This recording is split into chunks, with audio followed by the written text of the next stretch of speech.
আজকে সারাদিন ঢাকার অলিতে গলিতে সরোয়ার্দী উদ্যানে আমরা সমাবেশের পারমিশন চেয়েছি, দেয় নাই।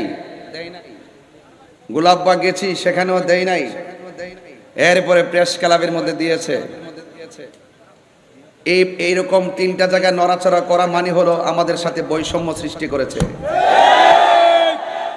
এই দেশের এক শ্রেণী মানুষ যদি তারা সরোয়ার্দী উদ্যানে ফিলিস্তিনের সমর্থনে প্রতিবাদ জানাতে পারে, তাহলে এই দেশ হলো আউলিয়া কেরামের দেশ। তরিকাপন্থীরাও সেই ময়দানে ফিলিস্তিনের সমর্থনে ইসরায়েলের আগ্রাসনের বিরুদ্ধে প্রতিবাদ জানাবার অধিকার রাখে। আমি মনে করি যারা প্রশাসনের কানকে ভারী করে আমাদের সরোয়ার্দী উদ্যান থেকে গোলাপবাগ, সেখান থেকে আমাদেরকে নড়াচড়া করে শেষ রাতে এসে আমাদেরকে একটা জায়গায় দিয়েছে, আমি মনে করি এই বাংলাদেশের বিভিন্ন ডিপার্টমেন্টে ইসরায়েলের দালাল বসে আছে। কথা বলেন ঠিক কিনা বলেন?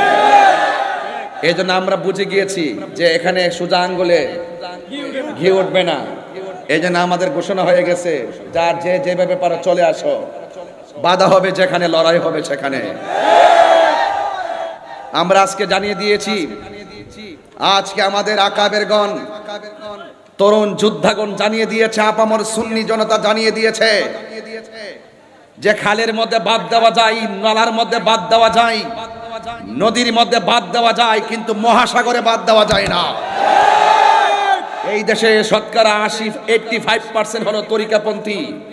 আমরা বারবার বলি যে যারাই ক্ষমতায় আসে আমাদের তরিকাপন্থীদের ভোটেই কিন্তু তারা ক্ষমতায় আসে, কিন্তু আমরা তরিকাপন্থীরা বারবার অবহেলার পাত্র হয়েছি। এখন আমরা ঘুরে দাঁড়িয়ে গেছি, আমাদের সিদ্ধান্ত আমরাই নিব। কথা বলেন ঠিক কিনা বলেন?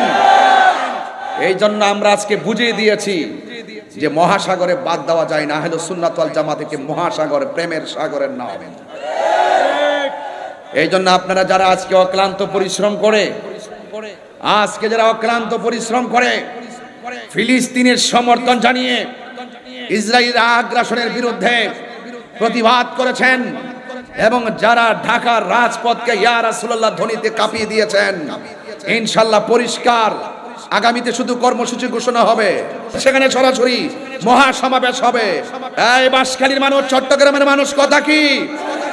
আমাদের সংগ্রামের পরে যে অনৈক্য ছিল, মাসলাকের অনৈক্য ছিল, মাসলাকের দূরত্ব ছিল, 57 বছর পর্যন্ত দেখেছেন ওই মাসলাকের কারণে কেউ কাহারো টেবিলে আসে নাই। আল্লাহ রহমতে আমরা ওই দরবারগুলো মাসলাকের ভিন্নতা থাকলো, আমরা ইস্যু ভিত্তিক ঐক্য হয়ে গেছি। কথা বলেন ঠিক কিনা? এখানে কোনো ভেদাভেদ নাই, সবাই আজকে গিয়েছে। যেই সমস্ত পীর মাশায়েখদের দরবার আমি যেতে পেরেছি, আমরা যেতে পেরেছি, এমন কিছু দরবার আছে আমরা সময়ের অভাবে যেতেও পারি নাই। আজকে আমরা দেখেছি ওই সমস্ত দরবারগুলো দাওয়াতের অপেক্ষা করে নাই, তারা মুরিদান নিয়ে, ভক্তবৃন্দ নিয়ে আজকে শুধুমাত্র সরোয়ার্দী উদ্যান নয়, গোলাপবাগ নয়, আজকে শুধুমাত্র প্রেস ক্লাব নয়, সারা ঢাকা শহর সরোয়ার্দী উদ্যানে পরিণত হয়েছে। কথা বলেন ঠিক কিনা?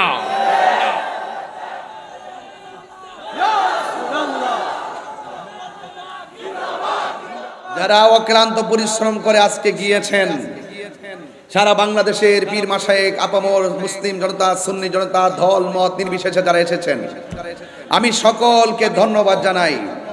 এবং আগামীর যে কোনো কর্মসূচি বাস্তবায়নের জন্য ডাক দিলে আপনাদেরকে কি পাওয়া যাবে?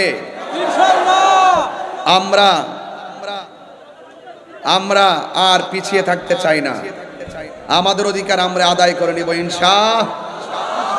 এই জন্য কোন সুন্নি এককভাবে গোপনে সিদ্ধান্ত নেবেন না, সারা বাংলাদেশের আকাবেরগণ সিদ্ধান্ত দিবে এই তৃণমূল সুন্নিরা কোন দিকে যাবে। কথা বলেন ঠিক কিনা? এই জন্য এই দেশ আউলিয়া কেরামের দেশ, এই দেশ বাবা শাহজালালের দেশ। 360 আউলিয়ার পদতলিতে সিলেট ধন্য, 12 আউলিয়ার পদতলিতে চট্টগ্রাম ধন্য। কথা বলেন ঠিক না ঠিক? শুধু একটা মিস কল দিয়েছি, যদি আমাদেরকে যদি ওই সুযোগটা যদি না করি, যদি সারা বাংলাদেশ আমরা সরোয়ার্দী উদ্যান বানাই নিতাম। এই দেশে সুন্নিদেরকে বাদ দিয়ে, তরিকাপন্থীদেরকে বাদ দিয়ে অপশক্তিগুলো দেশের মুখপাত্র চাচ্ছে। মনে হয় যেন তারাই একমাত্র ধর্মের মুখপাত্র, এরা ধর্মের নামে অধর্মের চর্চা করে জাতিকে বিভ্রান্ত করছে। কথা বলেন ঠিক কিনা? আজকে দেখেছেন তো শান্তিপ্রিয় কত সুন্দর প্রতিবাদ হয়েছে, যেখানে গরু চুরি নাই, আম চুরি নাই, জুতা চুরি নাই, মারামারি নাই, কাটাকাটি নাই, ধাক্কাধাক্কি নাই, উগ্রতা নাই, সন্ত্রাসী নাই, চাঁদাবাজি নাই, রাহাজানি নাই, ভাঙচুর নাই, অগ্নিসংযোগ নাই। সুন্নিরা আমার সুন্নি জামাত শান্তির নাম কথা বলেন ডেকে না। আমরা আবারও প্রমাণ করে দিয়েছি। সুতরাং সুন্নিদেরকে ট্যাগ দিয়ে কথা বলবা না। এই দেশে আমরা দেখি সবচাইতে রাজনৈতিকভাবে সুবিধা ভোগ করে ওই শ্রেণীর গোষ্ঠীগুলো যারা ধর্মের নামে অধর্মের চর্চা করে। কথা বলেন ঠিক কিনা? আপনারা সবাই ঐক্যবদ্ধ থাকবেন।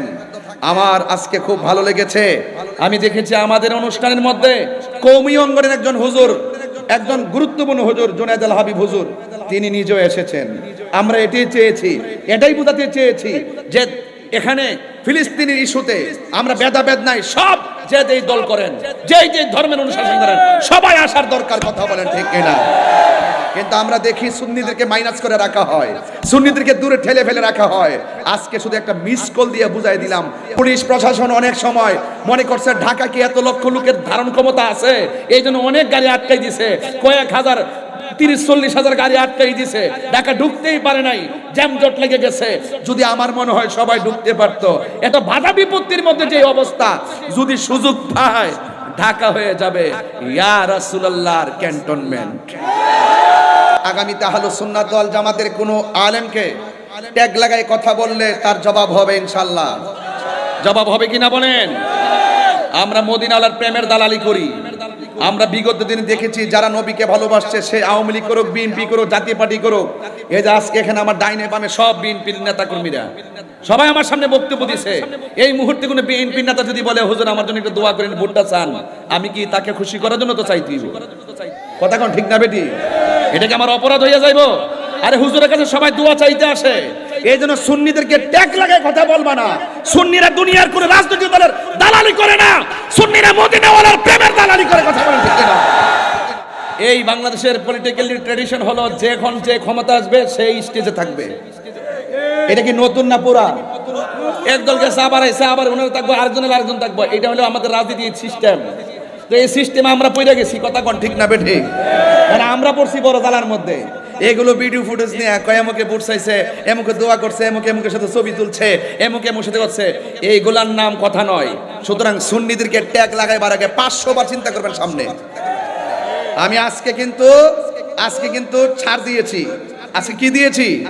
ছাড় দিয়েছি, কিন্তু আগামীতে ছেড়ে দিব না। কথা বলেন ঠিক কিনা বলেন?